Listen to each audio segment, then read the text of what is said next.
Today on Public Eye News, shots fired at police by drug lord in Mexico and Marquette's Chamber of Commerce plans to dissolve. Rachel Fromler will have our forecast, and later Caleb Rydell will be back with the update on Thursday Night Football. Hi, I'm Joseph Sigourney.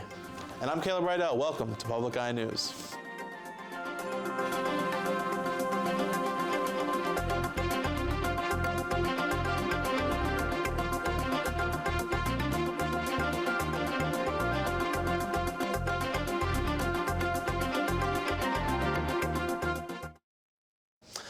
The Marquette Chamber of Commerce has decided to stop operations as of November 1st.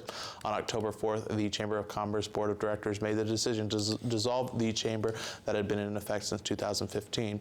Since the interim executive director left last year, it became apparent that in order to continue serving the community, the chamber would have to double the amount of members in order to pay the staff, but in order to get those members, they would need a staff person. The Chamber of Commerce has been involved in many local programs such as Be Local, Buy Local, Ampersand Co-working, and Marquette 365 Community Calendar. The chamber feels comfortable leaving the Marquette area businesses in the hands of other local and regional business serving nonprofits.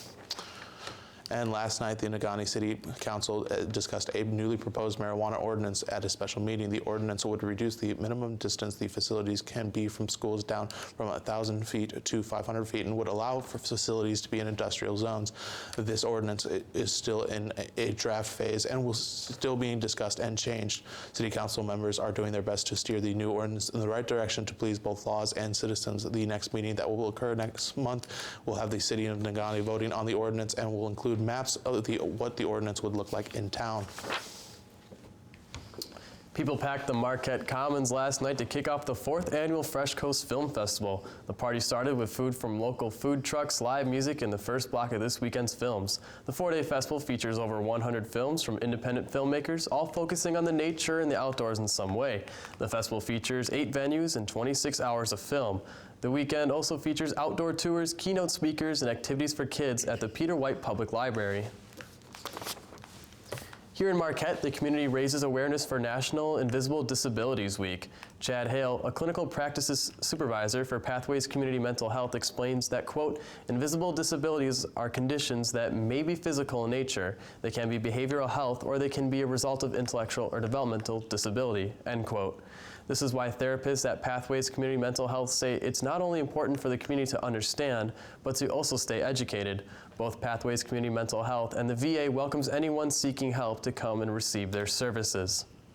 Licensed professional counselors are being threatened by new regulations that would prevent them from diagnosing mental disorders and using psychotherapy techniques.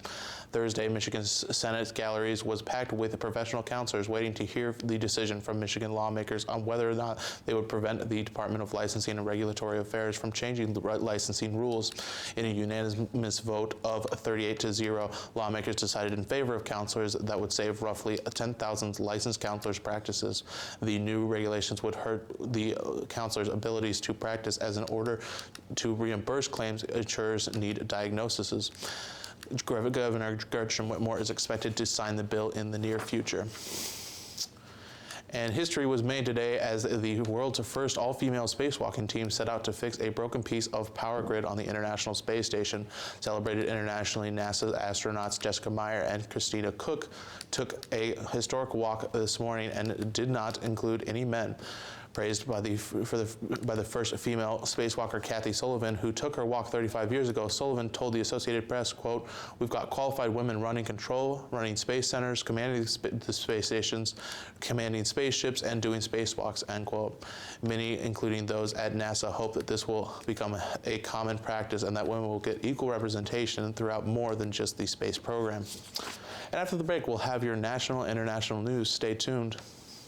She had just broken 2 high school swim records. So being diagnosed with cancer was a shock to all of us. Lauren was amazing from the very beginning. She was determined to do this and beat it, and she did. She wasn't feeling good. The cancer had come back. She's like, ask Igor to marry me. And she said, well, it's in my blog. The Not Dying Girl. The Not Dying Girl? The Not Dying Girl. Saturday at 8:30 on WNMU TV. Welcome back to Public Eye News. Police in California are investigating the apparent suicide of 10-year-old Allison Wendell. Reports say she may or have been bullied. The girl's family and the school community are still grieving. Her parents said Allison's death came as a shock and that they and other relatives are waiting for answers. Anthony Bertanga with the Santa Ana Police Department said, quote, "We have heard the rumors that there have been some bullying involved. We need to look into social media, into electronic devices, and we need to interview the decedent's friends to see what was going on in her life," end quote. Authorities say the investigation into Allison's death is still ongoing. A deal backed by the UAW leadership is now on the table, and this could mean the very beginning of the end for the strike. A deal backed by UAW leadership is now on the table, and this could mean the very beginning of the end for the strike. I got almost 41 years in here, and then actually this is probably the first time I had a picket this long. Just over a month for UAW workers striking against General Motors. But now, after a discussion with leaders from both sides in Detroit, that could be coming to an end. It's kind of a relief. It's a relief for a lot of people. A new contract promising bonuses for senior and temporary employees, and education and development bonuses to salaried workers, among other things. Many workers keeping an open mind. It looks like it could be a decent contract. And others are okay with it, however noticing some of its shortcomings. You know, it's a decent contract, but there's, like I said, there's places that could be touched up better. A couple things I would have liked to have on the pension raised, because we haven't had a pension raise since, I think, 2007, I think. Now that the agreement has been approved by UAW leadership, workers will get their vote. They've been asked to stay on the picket lines until a final decision has been made. But some say they don't mind. I'm here for the long haul. I've been working for GM for 20 years, and I'm going to stand out here with my brothers and sisters, and I want to fight for a good contract. In Bay City, Kate Nadolski, W1EM, TV5. The southern U.S. are expected to be hit with another tropical storm and are looking at a wet weekend. The strengthening storm, expected to be with heavy rain and strong winds, has been named Nestor and is said to be currently around 230 miles southwest of Mississippi River.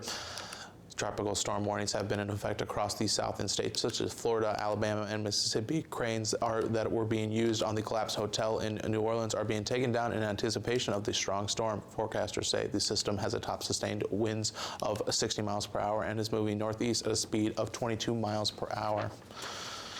And dramatic violence paralyzed the streets of a Mexican city.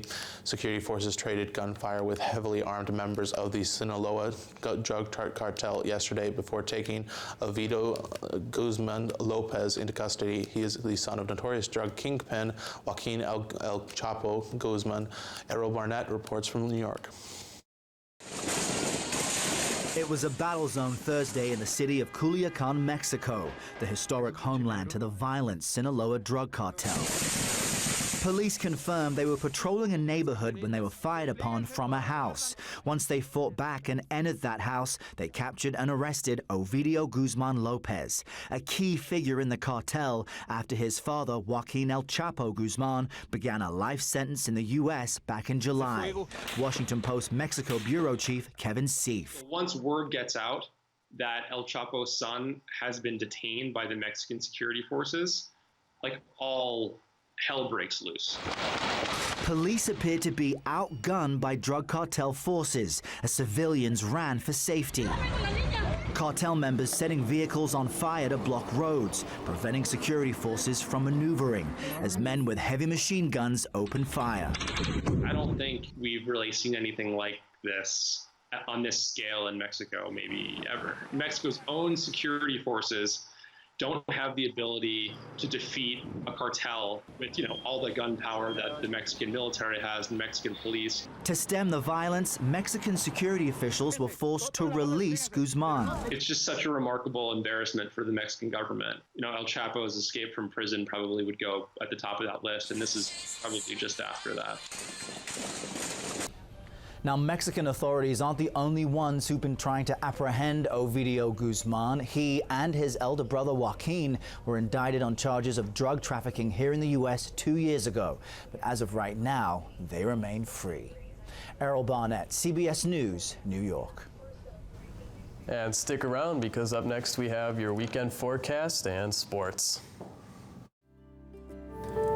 For most of the 20th century, Lansing, Michigan was home to Oldsmobile. The GM brand was headquartered here, and nearly half of the 35 million Oldsmobiles ever manufactured were built in the Lansing region. It was the American automobile industry that created the middle class of this country.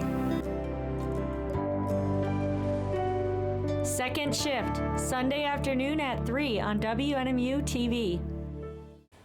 And welcome back to Public Eye News. This is the weather segment, and this is the current conditions outside. It's a very nice day on campus.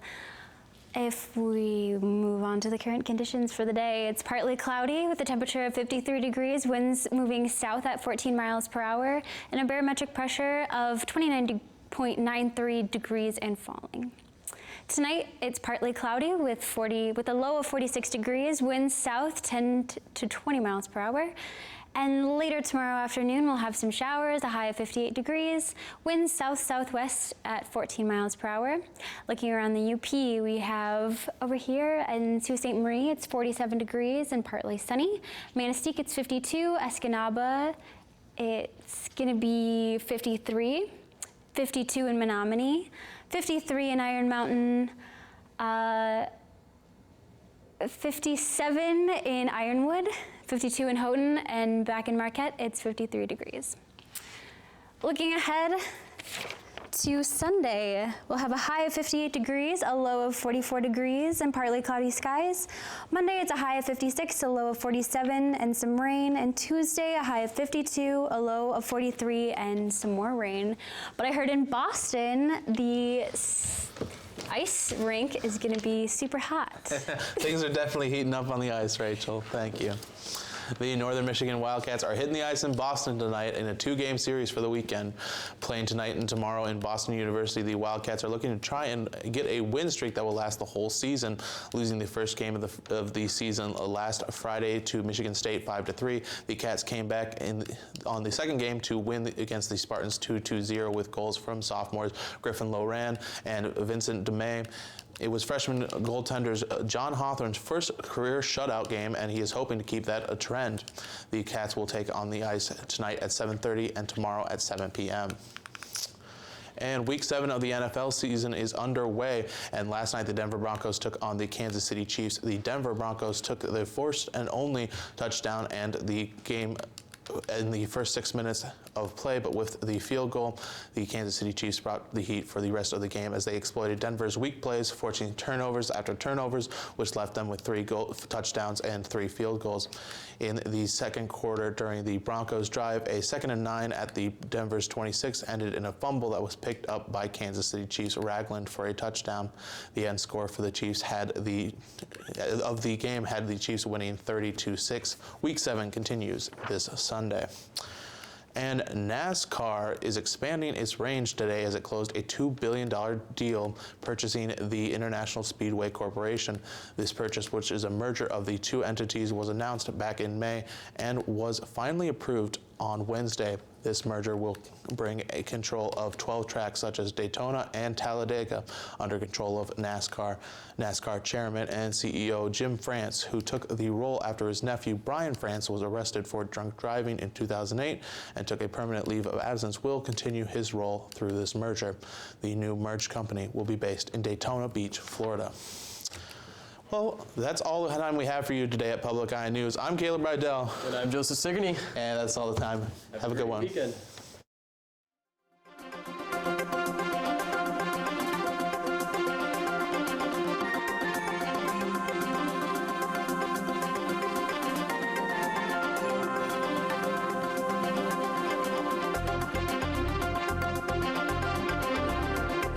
The preceding program was produced in studios located in the Edgar L. Hardin Learning Resources Center by WNMU TV, Northern Michigan University Public Television.